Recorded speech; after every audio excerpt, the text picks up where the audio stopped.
Hey everybody, it's Wade. Welcome back to In the Gutter. This is my weekly comic book haul. We're starting out with a little PSA from last week's comics. If you get Marvel comics, there were a bunch off the press where the centerfold just was not attached to the staples. So the staple line was just cut, and when you open it, the centerfold just falls out. So I had one that was attached at the lower and not the upper, and I had another one that just flew out.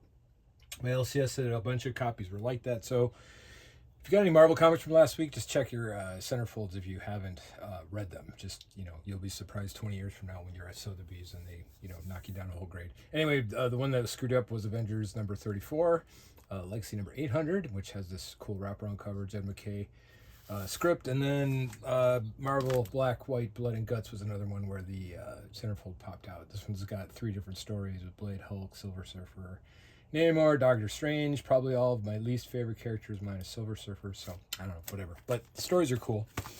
Okay, so this week's stuff. We have American Caper number 3 from Dark Horse Comics by Dan Houser, Laszlo, and David Lapham on pencils. This is a Tyler Boss cover. So this is a very weird story.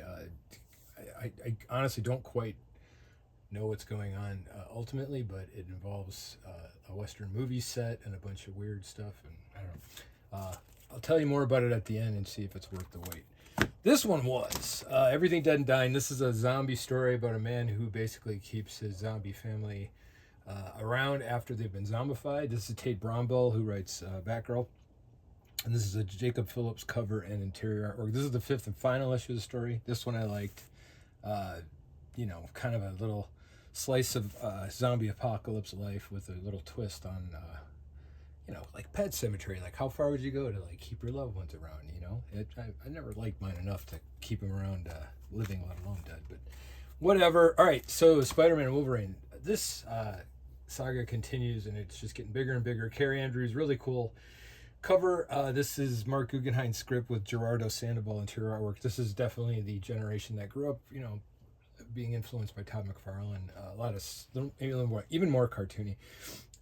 Right down to the signature. So yeah, digging the story. It's a lot of fun. It's getting a little outside the plane of Earth, which always kind of bugs me as a reader, but this one's actually holding up because it's pretty funny. The dialogue between Spider-Man and Wolverine's been pretty great. Then this is one more down to earth, very serious, Daredevil and Punisher. This is Jimmy Palmiotti scripts with 2 runs of pencils from is it Tommaso Bianchi and Gabriel Guzman? So they split the pencil duties in 2 different halves of the book, but this is like a down and dirty Daredevil story. Punisher's the Punisher. Can't go wrong.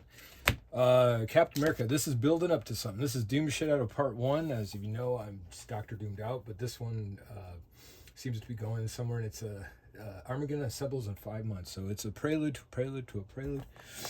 This is a Valerio Schiti cover with Chip Zdarsky's script and the Leo Diaz interior artwork. This Cap series has been really good. It's only 6 issues in, but again, after he's been, reintroduced to the world after being frozen, going back to issue 1, it's kind of cool because it's very recent and you get to experience that again without having it be Avengers 4 1960s. Okay, Batman Superman World's Finest 47. This was the conclusion of the storyline. Mark Waid scripts, Dan Moore a cover, and this one is Adrian Gutierrez interior artwork. It's just solid. Both Dan Moore and Adrian Gutierrez just rock.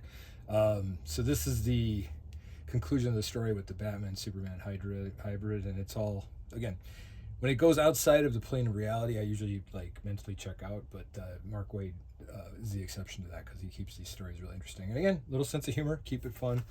Okay, John Romita Jr. cover, interior artwork, Joe Kelly scripts on Amazing Spider-Man number 20. This is a Gold Goblin story, right? Is that Gold Goblin or Hobgoblin? I don't know. Whatever. The guy, they change the goblin structure every 3 months, it seems like.